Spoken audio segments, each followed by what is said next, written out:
1915 সাল। চারিদিকে তখন ব্রিটিশ শাসনের কড়া পাহারা আর দমনের ভয়। সেই ভয়ের পরিবেশেও বাংলার মাদারীপুরের কিছু তরুণ স্বপ্ন দেখেছিল স্বাধীনতার। দিনের বেলায় তারা সাধারণ ছাত্র, কিন্তু রাত হলেই একজোট হতো গ্রামের একটি মাটির ঘরে। লণ্ঠনের টিমটিমে আলোয় তারা দেশ উদ্ধারের পরিকল্পনা করত। পরবর্তীকালে তারা যুগান্তর দলে যোগদান করে এবং বাঘাযতীনের নেতৃত্বে কাজ শুরু করে। সেই সময় চলছিল প্রথম বিশ্বযুদ্ধ। সিদ্ধান্ত হলো জার্মানি থেকে ম্যাভেরিক জাহাজে করে অস্ত্র আনা হবে। গভীর রাতে ওড়িশার বালেশ্বর উপকূলে সেই জাহাজ এসে থামল। পাড়ে নামানো হলো বন্দুক আর গুলি। বিপ্লবীরা তৈরি হচ্ছিলেন বড় এক লড়াইয়ের জন্য। কিন্তু দুর্ভাগ্যবশত সেই খবর পৌঁছে যায় ব্রিটিশ পুলিশের কাছে। 9 সেপ্টেম্বর 1915 বুড়িবালাম নদীর তীরে ব্রিটিশ বাহিনী বিপ্লবীদের ঘিরে ফেলে।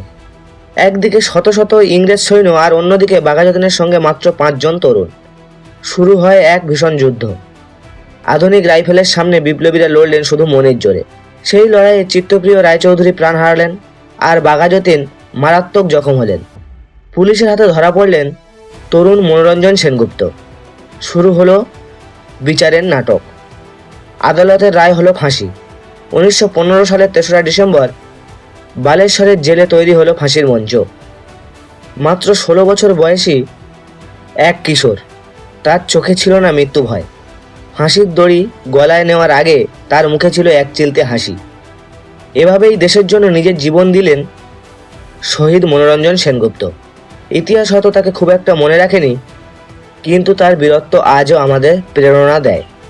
মনোরঞ্জন সেনগুপ্তের নাম কি আগে কখনো শুনেছেন নাকি আজ প্রথম? কমেন্টে জানাতে ভুলবেন না।